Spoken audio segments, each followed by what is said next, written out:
আলে বলো কিসের জন্য এসেছো? ইয়া রাসূলুল্লাহ আপনার কাছে এসেছি। বলে ও গো আলে, তোমার মনের কথাটা খুলে বলো। সেই সময় হযরতে আলী বাবা ডান দিকে তাকায়, বাম দিকে তাকায়, বাবা রে তাকাবার পরে একটা কথা বলে, ইয়া রাসূলুল্লাহ না বেঁচে আমি আলী এই জন্য এসেছি, আপনার ছোট কন্যা ফাতেমা, সেই ফাতেমার বিয়ের প্রস্তাব আমি আলী নিজে দিতে এসেছি। আলী যেমনই বলেছে, আলী এই কথা বলেছে, আমার রাসূলুল্লাহ বাবা আসমানের দিকে হাতটা তুলে দিয়ে বলল, আলহামদুলিল্লাহ আলী, আমি তোমার এই বিবাহের প্রস্তাব আমি নবী রাজি হয়ে গেলাম। আলী গরিব মানুষ, কিন্তু নবী আমার রাজি হয়ে গেল। কেন? আমার রাসূলুল্লাহকে, আমার হাবিবুল্লাহকে হযরতে জিবরিল আমিন এসে কানে কানে বলে দিয়েছিল, নবী আপনার দোস্ত আল্লাহ, আপনার দোস্ত আল্লাহ রাব্বুল আলামিন ওয়াদা দিয়েছে, এই ফাতেমার বিয়েতে, এই আলীর বিয়েতে আপনি রাজি হয়ে যান।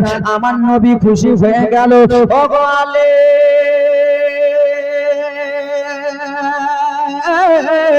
বলো তুমি আমার বেটি ফাতেমাকে বিয়ে শাদী করবা। আলী তোমার কাছে সাক্ষী কি রয়েছে? তোমার সাক্ষী কে রয়েছে? সেই সময় হযরতে আলী বলতে লাগলো, ইয়া রাসূলুল্লাহ নবীজি, আমার কাছে এমন একটা সাক্ষী আছে পৃথিবীর জমিনে কাউরির কাছে নাই, আমার কাছে একজন এত ভালো সাক্ষী আছে পৃথিবীর জমিনে কেউ নাই। বলে আলীকে তোমার সাক্ষী রয়েছে? বলে ও দয়ার নবী, আপনি রহমাতুল লিল আলামিন, আপনি ফাতেমার বাবা আর আমার হবু শ্বশুর, আপনি রহমাতুল লিল আলামিন, আমার বিয়ের সাক্ষী থাকিবে। জোরে বলুন। ওগো আলী বলো,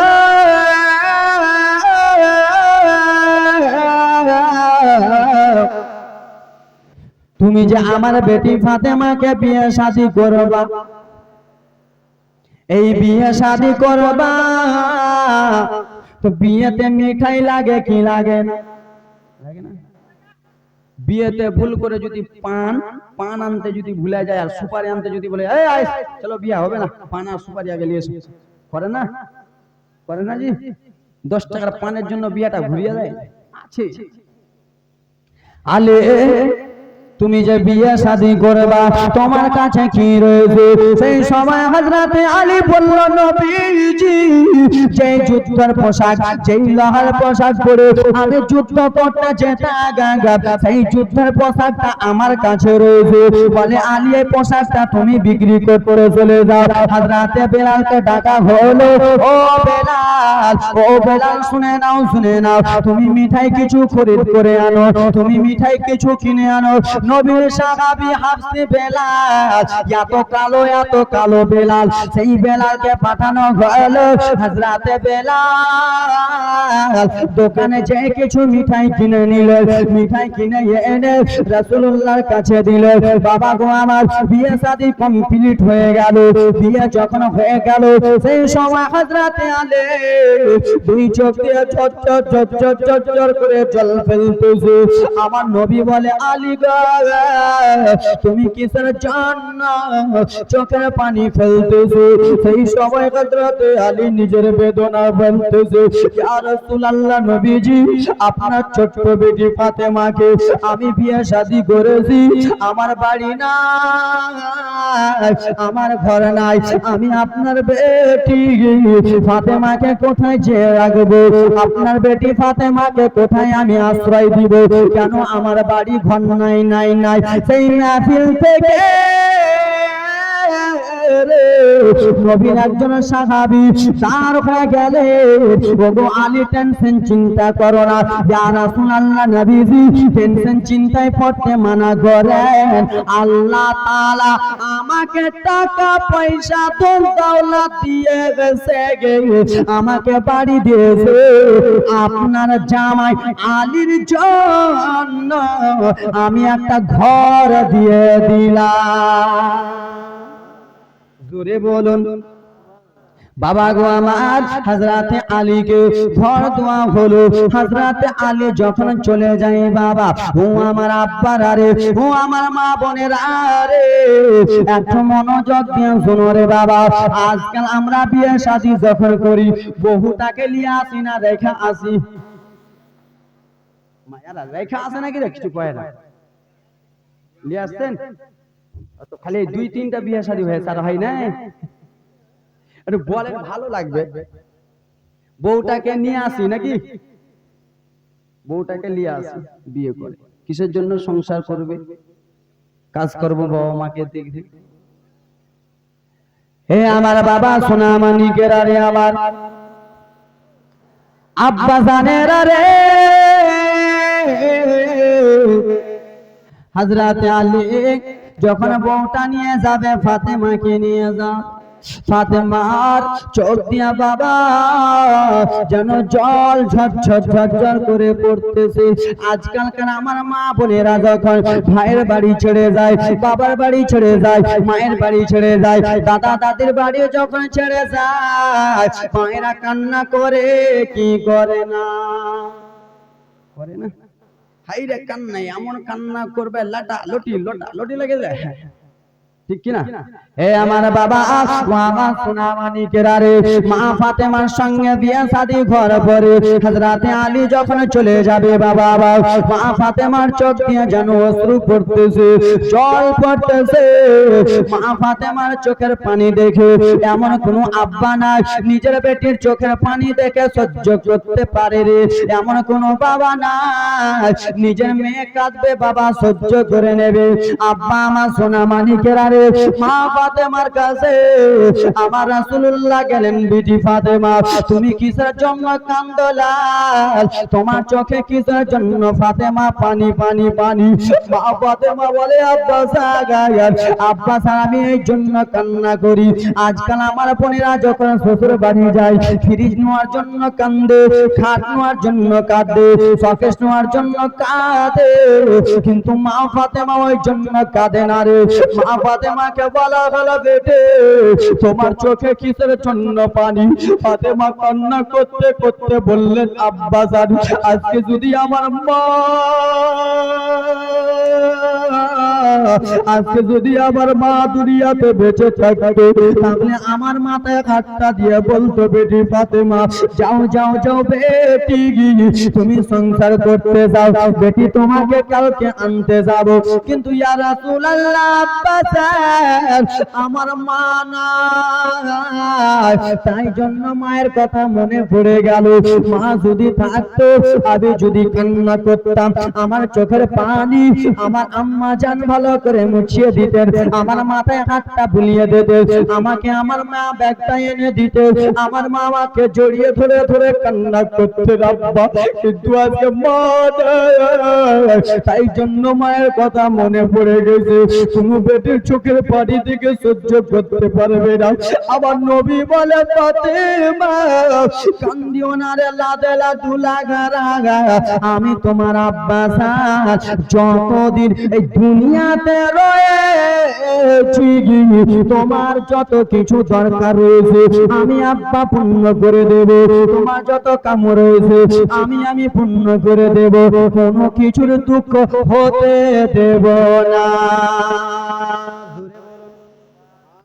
দয়ার নবী প্রেমের ছবি আর আসবে না জগতে দয়ার নবী প্রেমের ছবি আর আসবে না জগতে নবী বলে হযরত আলী বিছানা যে আছে খালে দয়া করে তুমি ঘুমিয়ে যাও নবী পাক আমার গড়ায়া সংসার জাগিয়া আছে সোনার মদিনায় নবী পাক আমার গড়ায়া সংসার জাগিয়া আছে সোনার মদিনায় নবী বলে হযরত আলী বিছানা যে আছে কালে দয়া করে তুমি ঘুমিয়া যাও দরদি আমার লাগায়া বাজার জাগিয়া আছে সোনার মদিনায় নবী পাক আমার লাগায়া বাজার আছে জাগিয়া সোনার মদিনায় ও আমার আব্বা জানের আবার পা ফাতেমাকে বলল ফাতেমা রে তুমি মনে কিছু করিও না রে ফাতেমা ফাতেমা ঝরঝর করে কান্দে হযরতে শেরে খোদা মাওলা আলী মা ফাতেমাকে নিয়ে চলে গেল রে বাবা ফাতেমাকে নিয়ে যাওয়ার পরে একদিন হয়েছে কিন্তু আদরিনী সোহাগিনী বিটি ফাতেমা ফাতেমাকে ছাড়া আমার নবী একটা দিন থাকতে পারে না ফাতেমাকে ছেড়ে ফাতেমাকে ছেড়ে আমার নবী হ্যাঁ এবার একবার করে পাংখাটা আমাকে দিও মাঝে মাঝে নাহলে ফের হবে না না মাঝে মাঝে দিও মাঝে মাঝে সরিয়ে নি আগে মা পাখা তোমরা 5 লাখ টাকা দিলে এসছো কিনা হ্যাঁ হ্যাঁ দাও সুবহানাল্লাহ মাশাআল্লাহ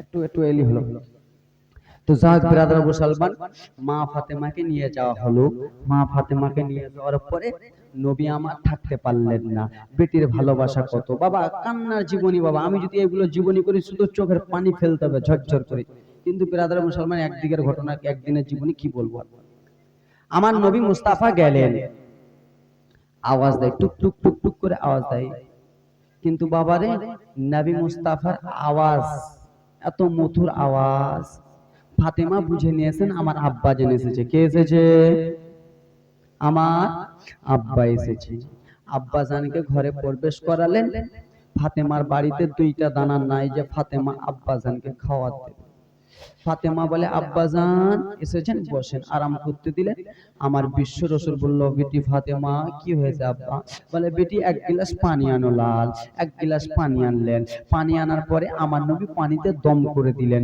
বলে বেটি যাও এবার আমার নবী যখনই চলে আসবে আমার নবী বেটি ফাতেমা 2 চোখ দিয়ে পানি ফেলতে লাগলেন আব্বা আব্বাজান গো আপনি যদি আমার মা যদি বেঁচে থাকতো আব্বা হয়তো আমার বাড়িতে 2টা দিন থাকতো একটা দিন থাকতো আব্বা আপনি চলে যান আপনি চলে যাচ্ছেন আব্বা ঠিক আছে আব্বা এই কথা বার্তা বলতে বলতে বাবা লম্বা জীবনী রয়েছে সংক্ষিপ্ত আকারে নিয়ে যায় বিশ্ব নবীর বেটি ফাতেমা 2 চোখের পানি ঝরঝর ঝরঝর করে ফেলতেছিল রাসূলুল্লাহ আমার চলে গেলেন মায়েরা রে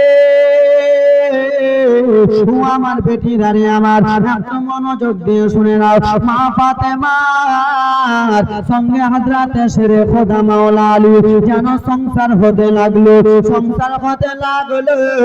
বাবা সংসার হতে হতে 3টা ছেলে হলো 3টা মেয়ে হলো বাবা জোরে বলো সংসার হতে হতে 3টা ছেলে 3টা মেয়ে বাবা ছেলের নাম হলো ইমামে হাসান ইমামে হোসেন আর ইমামে মহসিন জোরে বলুন 3টা মেয়ের নাম হলো হযরতে কুলসুম হযরতে রুকাইয়া হযরতে জাইনাব কিন্তু ব্রাদার মুসলমান আমার ছোট কালে হযরতে রুকাইয়া পর্দা করে গিয়েছিলেন আর এদিকে ছেলেদের মধ্যে ছোট কালে হযরতে মহসিন পর্দা করে গিয়েছিলেন 2টা ছেলে 2টা মেয়ে থাকতে লাগলো কিন্তু বাবা শোনো আস্তে আস্তে আমার রাসূলুল্লাহ 2টা নাতি আস্তে আস্তে আস্তে আস্তে বড় হয়ে যায় বড় যখন হয়ে যায় বাবার আরে নানার কাছে যখন নাতিরা যায় নানার কাছে আবদার করে কি করে না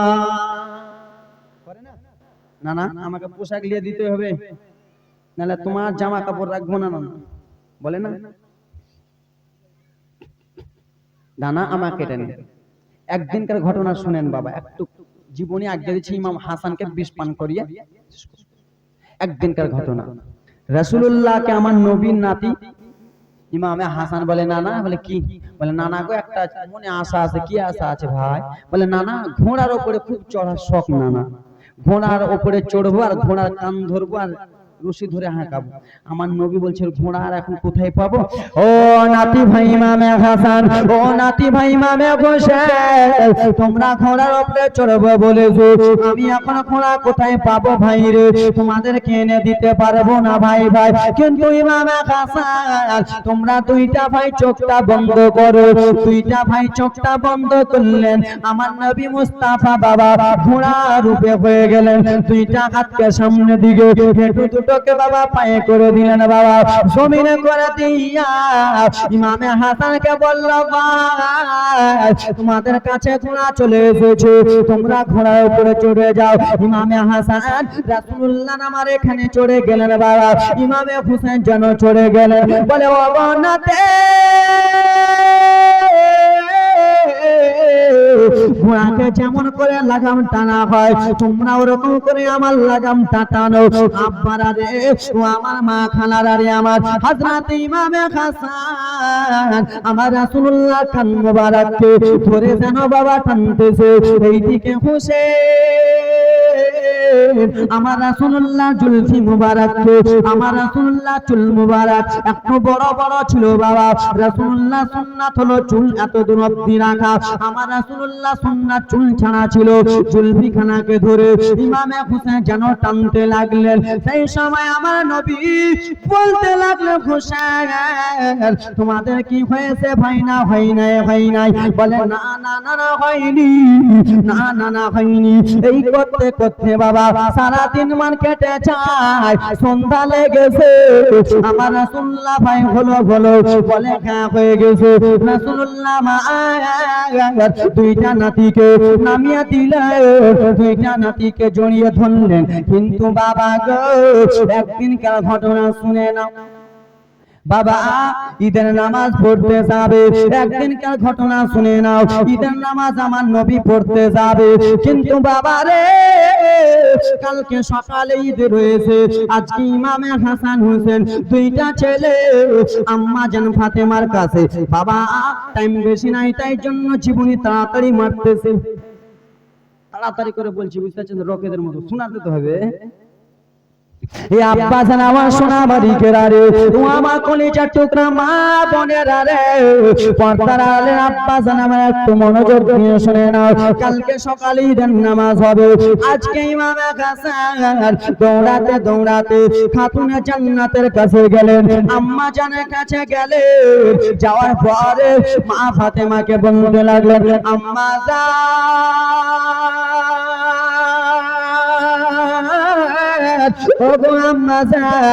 কালকে সকালে ঈদের নামাজ হবে মা। পাড়া পড়োশি ছেলেরা নতুন নতুন জামা নিয়ে এসেছে, আমাদেরকে দেখাইতেছে মা। আমাদের মনে শখ, আমরা নতুন নতুন জামা পরবো মা। নতুন নতুন জামা পরিয়া ঈদের নামাজ পড়তে যাব মা। সেই সময় ফাতেমার কাছে জামা নাই। মা ফাতেমা কি করবে? মা ফাতেমার কাছে পোশাক নাই। মা ফাতেমা কি করবে বাবা? তাই জন্য কোন কবি বলতেছে, কাল সকালে ঈদের নামাজ হবে মা জননে, এখন কি নতুন পোশাক কিনা বোধ হয়নি। কাল সকালে ঈদের নামাজ হবে মা জননে, এখন কি নতুন পোশাক কিনা বোধ হয়নি। জান্নাত রানী মা ফাতেমা করিল বয়ান, ধীরে ধীরে চলেন নবী ঈদগাহ ময়দান। ধীরে ধীরে মা ফাতেমা দুইটা ছেলেকে ডাকলেন, লাডেরা দুলারা রে, তোমরা নিজের চোখের পানি ফেলো না। ও বেটা, তোমরা নিজের চোখের জল ফেলো না। ঈদের নামাজ পড়তে যাওয়ার আগে আগে বেটা তোমাদেরকে আমি নতুন পোশাক দিয়ে দেব। নতুন পোশাক দিয়ে দেব। লম্বা জীবনের সংক্ষিপ্ত টানতেছে। রাত কেটে যায়। কি কেটে যায়? আরে হ্যাঁ হো কিছু কও না জি, এই তো বুঝো না নাকি? রাত বুঝছেন? এটা রাত না দিন? রাত। রাত রাত কেটে যাচ্ছেন বাবা। মা ফাতেমা আল্লাহর কাছে জায়নামাজে বেরাদার মুসলমান জায়নামাজে মা ফাতেমা বসলেন, বসে বাবা 2 রাকাত নামাজ আদায় করলেন। নামাজ আদায় করার পরে ফাতেমা আল্লাহর কাছে 2টা হাত তুলে দোয়া করে বলে, অতুই জুমান্তাসা অত জিল্লু মান্তাসা রব্বুল আলামিন, ইজ্জতের মালিক তুমি আল্লাহ, জিল্লতের মালিক তুমি আল্লাহ। ও আল্লাহ, আমার 2টা ছেলে ইমাম হাসান হুসেনকে বলেছি, লাডেলা দুলারা ঈদের নামাজ পড়তে যাওয়ার আগে আগে তোমাদের নতুন পোশাক আসবে। ও গো রব্বুল আলামিন, আমি যদি আমার 2টা ছেলেকে পোশাক যদি না দিতে পারি, তাহলে আমি 2টা ছেলের কাছে খারাপ হয়ে যাব। 2টা ছেলে আমাকে বলবে, কেমন তুমি মা, মিথ্যা কথা বলেছো। আল্লাহ, আপনি একটু কিছুরই ব্যবস্থা করেন না কেন? বাবা গো, কেউ যদি পেরেশানে থাকো, কেউ যদি দুঃখই থাকো, কেউ যদি মুসিবতে থাকো, কেউ যদি কষ্টই থাকো, চলে যাও আল্লাহর ঘর মসজিদে। মসজিদে যে নামাজটা আদায় করো, মসজিদে যে নামাজটা পড়ো, আর আল্লাহর কাছে কেঁদে কেঁদে দোয়া করো। আল্লাহ রাব্বুল আলামিন সেই দোয়া কারেন্টের মতো কবুল করে নেবে। লাইটটা কি পাগলা হয়ে গেছে নাকি? একবার এদিকে আর ওদিকে। এই মাইক ম্যান, লাইটটা ঠিক করো না। হ্যাঁ, আমার দাদু আরামে শুনছে হিরান দিয়া। হে আমার মা বোনেরা, একটু মনোযোগ। আব্বা জানেরা রে, কলিজা টুকরা মা বোনেরা রে আমার, সকাল হয়ে গেল, জান্নাত থেকে বাবা আল্লাহ রাব্বুল আলামিন হযরত জিবরিল আমিনকে বলল, ও জিবরিল, মা ফাতেমা দোয়া করেছে তুমি জান্নাতে চলে যাও। আল্লাহ জান্নাতে যে কি করব? ও জিবরিল, জান্নাতে যে তুমি 2টা পোশাক নিয়ে চলে যাও। জিবরিল আমিন জান্নাতে গেলেন, 2টা পোশাক নিয়ে এলেন বাবা। 2টা পোশাক নিয়ে এসে মা ফাতেমা নামাজের পাটি থেকে উঠতে না উঠতে পোশাক দুটো যেন চলে গেলেন বাবা। দেখে মা ফাতেমা সাদা সাদা 2টা পোশাক রয়েছে, সাদা সাদা 2টা পাঞ্জাবি রয়েছে।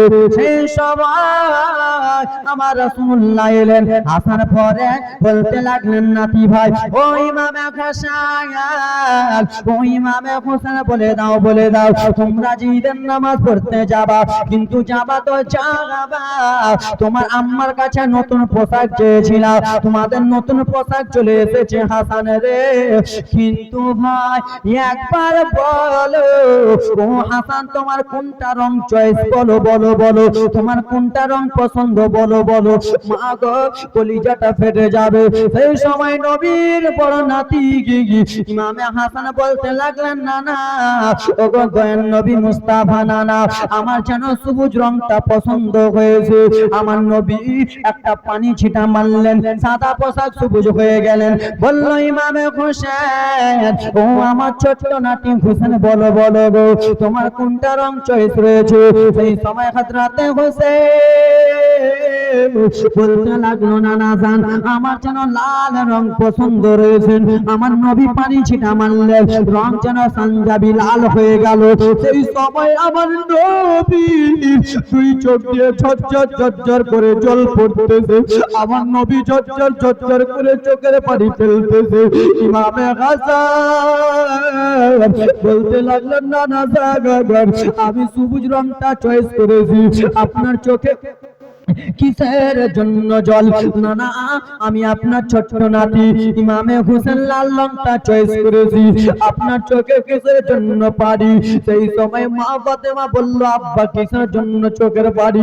বলে, ও গো পিটি ফাতেমা, ইমাম হাসান যেই রংটা চয়েস করেছে, এই রঙের কথা যদি আমি বলতে যাই, তুমি চোখের পানি সহ্য করতে পারবে না। বলে, কেন কেন আব্বা জান?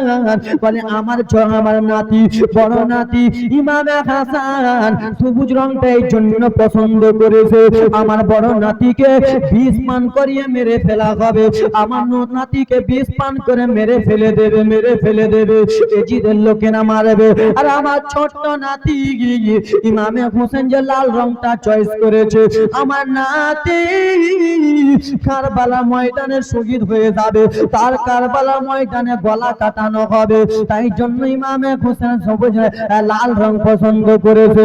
মা ফাতেমা রাদিয়াল্লাহু তাআলা আনহা বলতে লাগলেন, আব্বা জান ইয়ার থেকে খুশির সংবাদ আর কি হতে পারে, আজকে আমার আব্বা জান দুনিয়াতে থাকা অবস্থায় আমার দুইটা ছেলে কি হয়ে মারা যাবে, আমার দুইটা ছেলে কেমন হয়ে শহীদ হবে, আমার আব্বা জান জান্নাতের মালিক সব কিছু বলে দিয়ে দিল। আব্বা জানেরা রে, ও আমার মা বোনেরা রে, ও আমার পর্দা নিশি মা বোন আমার, ভালো লাগছে? টেনে জীবনী বলছি বাবা, একবার টানছে, এই জন্য এত টানতেছি, রকেটের মতো টানতেছি। আস্তে আস্তে আস্তে আস্তে আস্তে আমার নবী মুস্তাফার দুইটা নাতি বড় হয়ে গেল। কি হয়?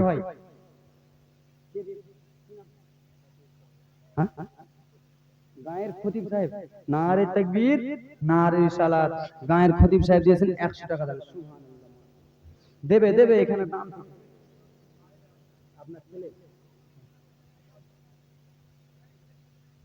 দোয়া কর দেবো আব্বা, একটু নাম্বার টাইম দেন বাবা। সোনা মানিকেরা শুনে যাও, রাত্রিবেলা বাবা আস্তে আস্তে আস্তে আস্তে নবীর দুইটা নাতি বড় যেন হয়ে যায়, বড় যেন হয়ে যায়। কিন্তু বাবারে আমার একটা কথা আপনাদের সামনে বলতে গেলাম, কিন্তু বলতে চাচ্ছি না বাবা। ওরে আমার সোনা মানিকেরা রে, ইমাম হাসান হোসেন যে সিলেটে লিখেছিল, কান লেখা ভালো বলেছিল বাবা, কান লেখা খারাপ রয়েছিল, এই ঘটনাটা তাহলে বলে দি বাবা আমার। ও আমার আব্বা জানেরা, ও আমার মা বোনেরা রে, ইমাম হাসান হোসেন দুইটা ভাই বাবা, দুইটা সিলেটে লিখেছে। ইমামে হাসান বলতে লাগলো, ইমামে হোসেন গো, আমি তোমার বড় ভাই, আমার লেখা ভালো। বলে না না, আমার লেখা ভালো। ও বলে আমার লেখা ভালো, ও বলে আমার লেখা ভালো। বলে না না, শোনা যাবে না। দুইটা ভাই দুইটা সিলেট নিয়ে দৌড়াতে দৌড়াতে মা ফাতেমার কাছে গেল। ওগো আম্মা জান ফাতেমা, আমরা আপনার দুইটা ছেলে কান লেখা ভালো, মা একবার বলে দেন। আমরা দুইটা ভাই দুইটা সিলেটে লিখে নিয়ে এসেছি। মা ফাতেমা বড় ছেলের লেখা দেখে, ছোট ছেলের লেখা দেখে বাবা। মা ফাতেমা মনে মনে ভাবতেছে, আল্লাহ আমার দুইটা ছেলে দুইটা সিলেটে লিখে এসেছে, আমি যদি আমার বড় বেটার লেখা যদি ভালো বলি, আমার ছোট বেটা কষ্ট পাবে। আমার ছোট বেটার লেখা যদি ভালো বলি, হয়তো আমার বড় বেটা কষ্ট পাবে। বাবার আরে আজকাল যদি আমার মায়েরাকে যে যদি বলি, মা আমার লেখা ভালো না, তোমার বড় লেখার বেটার ভালো, কিন্তু আজকালকার মা বাবা বলে দিবে বড় বেটার লেখা ভালো, বলবেন না? বলে দিবে ছোট লেখার ভালো, ছোট ছেলের লেখা ভালো। কিন্তু মা ফাতেমা বলেন না, আমি যদি বলে দিই বড় ছেলের লেখা ভালো, তো ছোট বেটা দুঃখ পাবে। ছোট লেখা ভালো বললে বড় বেটা দুঃখ পাবে। আমি বলবো না, বলবো না। ও আম্মা জান, ফয়সালাটা করে দেন। মা ফাতেমা বলল, লাডেরা এই ফয়সালা আমি করতে পারবো না, তোমার কান লেখা ভালো আমি বলতে পারবো না। যাও যাও যাও যাও, তোমরা চলে যাও ফেরে খোদা মৌলা আলীর কাছে, তোমার আব্বা জানের কাছে চলে যাও, তোমার আব্বা জান তোমাদেরকে বলে দেবে। দৌড়াতে দৌড়াতে দুইটা বাবা কারবালার ঘটনা নিয়ে আসতেছি। দুইটা ছেলে দৌড়াতে দৌড়াতে আব্বা জান ফেরে খোদার কাছে গেলেন। আব্বা গো, আমরা আপনার দুইটা ছেলে কাল লেখা ভালো, আব্বা একবার একটু বলে দেন, বলে দেন। সেই সময় হযরতে আলী বলল, ওগো বেটারা, তোমার আম্মা জানের কাছে কি যাও নাই? বলে আব্বা জান আপনার কাছে গেছিলাম, আমার আম্মা জান আপনার কাছে পাঠালো। সেই সময় হযরতে আলীর মাথাতে ব্রেনটা কাজ করে গেল আকারে। ফাতেমা এমনি এমনি ঘুরিয়ে দেয় নাই, নিশ্চয় কোনো কারণ রয়েছে, তাই জন্য হয়তো ফাতেমা ঘুরিয়ে দিয়েছে। আব্বার আরে আমার বলল, বেটা ইমামে হাসান, ও বেটা ইমামে হোসেন, আমি তোমাদের লেখা ভালো বলতে পারবো না, যাও যাও তোমরা চলে যাও, তোমার নানা জান মুস্তাফার কাছে চলে যাও।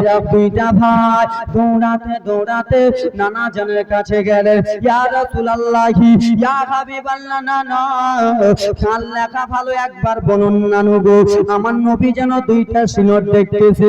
আরে আমি যদি ছোট নাতি গিগির লেখা ভালো বললে বড় নাতি কষ্ট পাবে, বড় নাতির বললে ছোট নাতি ভাই কষ্ট পাবে।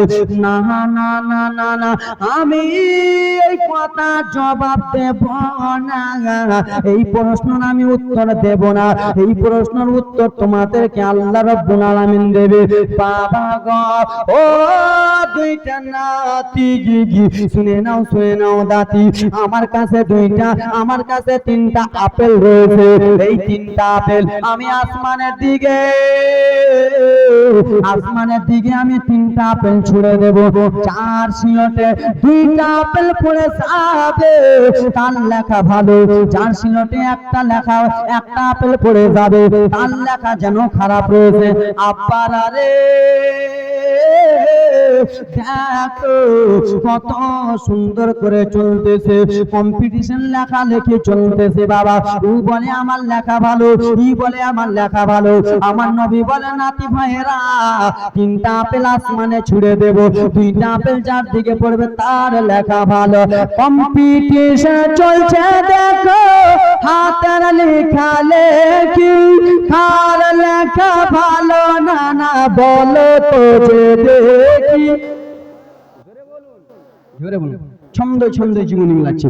কম্পিটিশন চলছে দেখো, হাতের লেখা লেখি, কার লেখা ভালো না না বলো তো যে দেখি। নানা জান আপনি বলে দেন কার লেখা ভালো। নানা আমার আপেল ছুঁড়ানো বলো, ব্রাদার মুসলমান আমার তিনটা আপেল ছুঁড়লো। একটা আপেল ইমাম হাসানের সিলটে, একটা আপেল ইমাম হুসেনের সিলটে, দুইটা সিলটে পড়ে গেছে। আর একটা আপেল যেন বাবা ঘোরাঘুরি করতেছে, ঘোরাঘুরি যেন করে। ইমামে হাসান বলে, আপেল রে আয় আয় আমার সিলটে পড়ে যা, আমি যেন লেখা ভালো হবে, আমার লেখা ভালো হয়ে যাবে। ইমামে হোসেন বলে, আপেল ও সে আমার সিলটে পড়ে যা, আমার লেখা ভালো হয়ে যাবে। আমার রব্বুল আলামিন বলল, ও সে আপেল শুনে নাও, আমি তোমাকে অর্ডার দিলাম, তুমি আসমানে থাকা অবস্থায় তুমি যেন দুই খণ্ড হয়ে যাও। বাবা গো, দুই খণ্ড হয়ে গেল, আর আমার রব্বুল আলামিনের হুকুম হইয়া দুইটা দিকে দুই খণ্ড হয়ে পড়ে গেল। জোরে বলুন আল্লাহুম্মা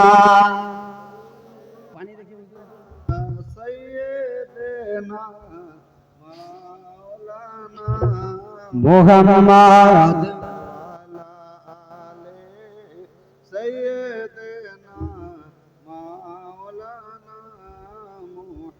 ওয়ালা আলে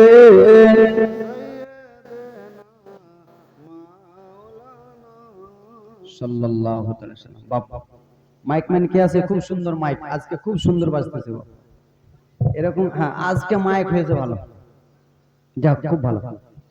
তো যাক আব্বাজান আমার, আমরা এখানে নবীর দিওয়ানা কি দিওয়ানা না? আরে হ্যাঁ হুজুরে বলুন না। নবীর দিওয়ানা যদি বলতে হয়, হ্যাঁ আমি নবীর দিওয়ানা, এরকম হাত তুলতে হবে। ও কেমন ভোটের সময় কেমন করতেছেন? ভোটের সময় হ্যাঁ অমুক জিন্না, হাতের শার্টটা যদি ছিঁড়ে যায়। নতুন শার্ট শ্বশুর বাড়ি থেকে পেয়েছেন, শ্বশুর বাড়ি থেকে নতুন শার্ট দিয়েছে, আর ওই দিন তারপর দিনই ভোট, একবার মিছিল, এই কুদান মা কুদান, প্যান্ট শার্ট আছে কি নাই দেখে না। আর নবী মুস্তাফার জন্য হাত উঠাতে বললে হাত থাকবে না, নিচে উঠবে না, উপরে নিচে নেমে। আমরা নবীর দিওয়ানা কিনা? কে কে নবীর দিওয়ানা আছে একবার হাতটা তুলো। নারে তাকবীর। এটি খালি আর নাই, আরেকবার হাত, নারে তাকবীর। আর তোমাদের হাতে কি ফোড়া টোড়া বগল হয়েছে নাকি? হাত তুলতে শরম লাগছে? একজন ভাই 200 টাকা দিয়েছে। আরেকবার হাতটা তোলান। নবী মদিনাতুল মুনাওয়ারা সবুজ গম্বুজ থেকে আমার নবী দেখতেছে। নারে তাকবীর। এই তোমার হাত দিয়ে দে, ফোড়া হয়ে গেছে, ফোড়া। হাত তুলো, নবীকে দেখাও। নারে তাকবীর, নারে সালাত, জলসা কমিটি, নারে তাকবীর। এই গ্রামবাসী, লালগঞ্জের লোকেরা সবাই নবীর দিবানা কিনা দেখ চাই কেমন নবীর দিবানা। আপনাদের গ্রাম নিয়ে একটা গজল বলতেছি।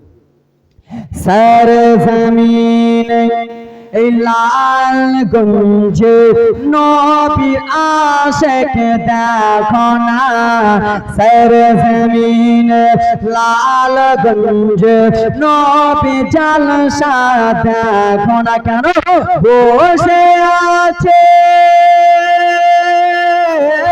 বসে আছো জলসা, বসে আছো জীবনে সবাই নবীর দিবানা।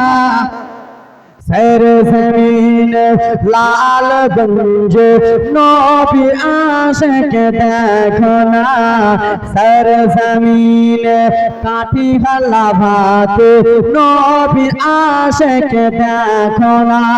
বসে আছে জলসা, দাঁড়িয়ে আছে জীবনী সবাই নবীর দিবানা। সারে জমিন লালগঞ্জ নবী আশিক দেখো না। জোরে বলুন নারে তাকবীর, নারে সালাত। আবু বকর বাপ জান 500 টাকা দিয়ে দান। এই গ্রামের আব্বা মা বোনেরা তারা এটাই বলিছো, সবাই এটাই কহিছো। এই গ্রামের আলেম ওলামা হাজী সাহেব সবাই এটাই কহিছে, সবাই এটাই বলিছে। এই গ্রামের লোকগুলো, এই গ্রামের হাজি গাজী নামাজি আলেম ওলামা মাস্টার ডাক্তার ইঞ্জিনিয়ার, তোমরা কি বলতেছো বলবো? প্রত্যেক সিজনের করব মিলাদ, প্রত্যেক বছর করব জলসা, প্রত্যেক বছর করব জীবনী ছেড়ে আমরা করব না। সারে জমিন লালগঞ্জ নবী আশিক দেখো না, সারে জমিন লালগঞ্জ নবী আশিক দেখো না। বসে আছে বসে আছে আশিক দেবানা। সারে জমিন কাঠি হারে নবীর জলসা দেখো না। জোরে বলুন।